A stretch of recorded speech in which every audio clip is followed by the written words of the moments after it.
Did you seriously smell how like disgusting that was? Oh my god. I was like, this is gonna be my dream house, but apparently not.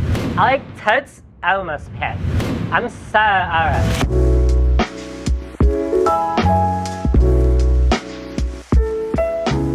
Hello, and welcome to another episode of The Lowdown, featuring me, your host, Brad Wilkinson. Today, we're going to be answering another one of your questions directly and tie it right into how it affects real estate here in Sonoma County. Let's get into it. First off, what you are looking at here, folks, is a real listing photo. Wow. You're seeing an outdoor patio set, complete with an umbrella, inside the house. Moral of the story, if you don't have enough money to stage your house, you're better off just leaving it empty. All right, moving right along. We have a pretty interesting stat if you're a current seller in the market in Sonoma County right now. So here's what this stat is going to tell us. It has to do with days on market, or also known as DOM. If we go back and look at August through October of 2020, the average days on market was 52 days, meaning that it took 52 days on average to sell a home from the start of the process to the end of the process. Now, if we look at that same stat, August through October 2021, that number has gone all the way down to only 38 days on market. So what is that telling us? Well, it's quite simply that houses are selling really fast right now. There might not be as much inventory as we saw in the spring or in the summer, but the houses that are coming on are selling very, very quickly. So if your home isn't selling fast right now, you're either A, priced too high, or B, not exposing it to enough potential people. In other news, a local winemaker from Hillsburg, Jesse Katz, just sold a bottle of wine at an auction in New Orleans for a record, give me a drum roll, $1 million.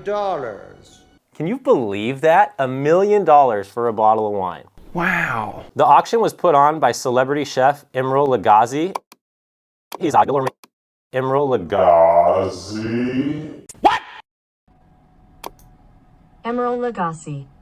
And they raised almost $4 million for kids in schools, and the money is going to go directly to helping them with culinary, to the arts, to improving life skills. Now, for today's question. What are the most important upgrades to make to your house before selling it? There are always areas of any house that can be improved. So how do you know which ones are really worth it? In other words, which ones are going to get you the most bang for your buck?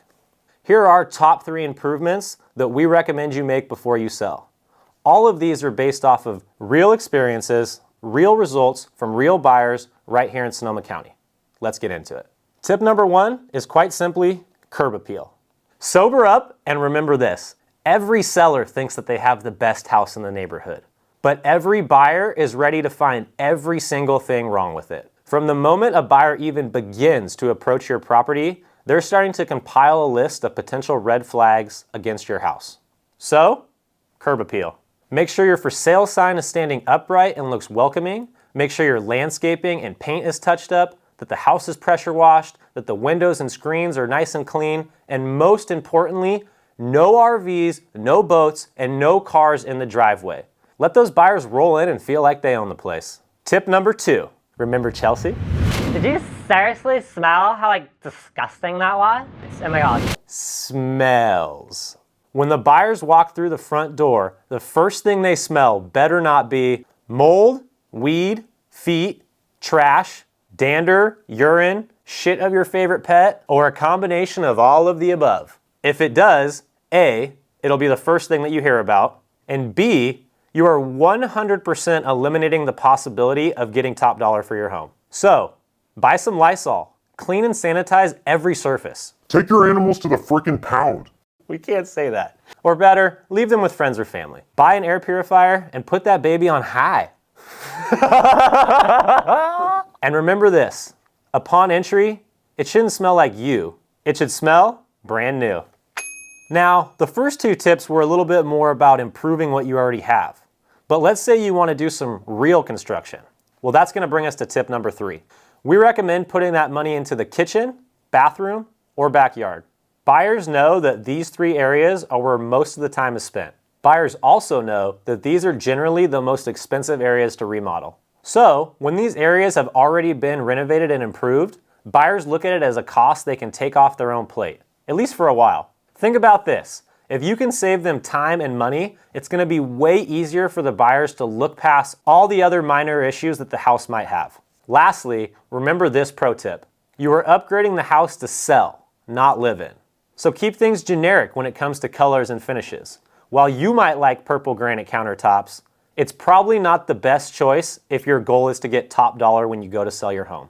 That's going to wrap up this episode of The Lowdown. If you got value out of this video, all that we ask you do is like or share it with a friend. Also, ring that bell for notifications, and remember, you can ask me anything.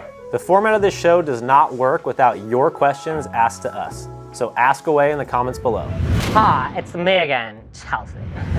Hopefully we made your Monday a little less, shitty. Don't let your dreams be dreams. Yesterday, you said tomorrow. So just do it!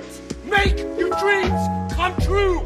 Just do it! Some people dream of success while you're gonna wake up and work hard at it. Nothing is impossible. You should get to the point where anyone else would quit, and you're not gonna stop there. No, what are you waiting for?